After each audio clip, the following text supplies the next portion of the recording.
think that Peloton ever really need to care about selling a bike or a treadmill. They never needed to worry about that. That was never going to be the strategy. In fact, we have a Peloton bike here in our home. I'm not gonna lie, that seat is a lot. So my wife is definitely the one who uses that. But the reality is we're two people and we only need one bike. So you are never gonna be able to scale this up into the average household, because the average household, many people are renters. There's a limited amount of space that they have. There's a limited amount of capacity. So it was never gonna be the strategy of having multiple bikes or having every household have a bike, because it wasn't really feasible. And so the strategy was always going to have to be these wraparound services. Peloton ran into these really extreme delivery times. So there's 12 weeks or 16 weeks or 20 weeks or 24 weeks, all that type of stuff to get a bike. In fact, I think we waited like 12 weeks for our bike during COVID. And so the idea was is the quicker we can get them into these bikes, the better it is. And that's when they started to have too much supply of the bikes and the treads. The thing that I think that was the big miss here is that it should never have been, we need to get these bikes faster to people. It's, we need to get them signed up for our app faster. Because it turns out our app actually has many things beyond bikes. You can actually go on a great walk or a great jog, or you can do yoga, or you can do stretches. You can do all of those things without those devices. And by the way, we're going to charge you $35.99 for that. And that's really where the value add is. The first thing was assuming that people needed the physical object faster, when in reality is that they needed the experience of being physically fit faster. So it's like focusing on the wrong piece of that puzzle. When you have lots of outside funding, it puts you in this position of, well, I can continue to build the company without thinking about, does my growth and my long-term trajectory actually support this? And that's where the 3,600 people lay off. They were chasing the wrong thing. And when you think about the jobs to be done in fitness, the goal is getting fit. And there are a lot of solutions that fit that category. But I'm going to narrow that category into how do I get a good workout at home? And that is still very large competition. So you're already in a niche market.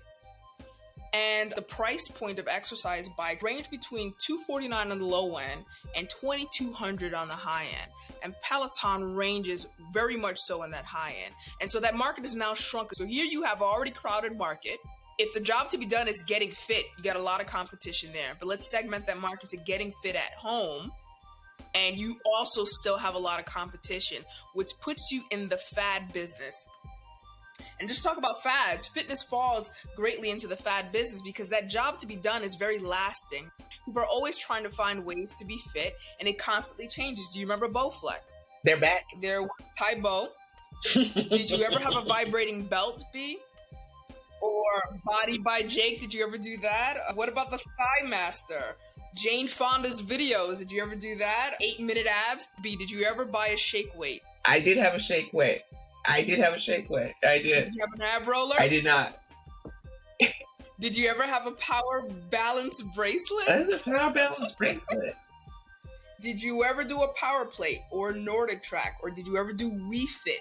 All of these things. These were all fads because they all somehow accomplish, at least temporarily, the job to be done is getting fit at home. When we look at the price of bikes, you're in the premium category of the cost of bikes.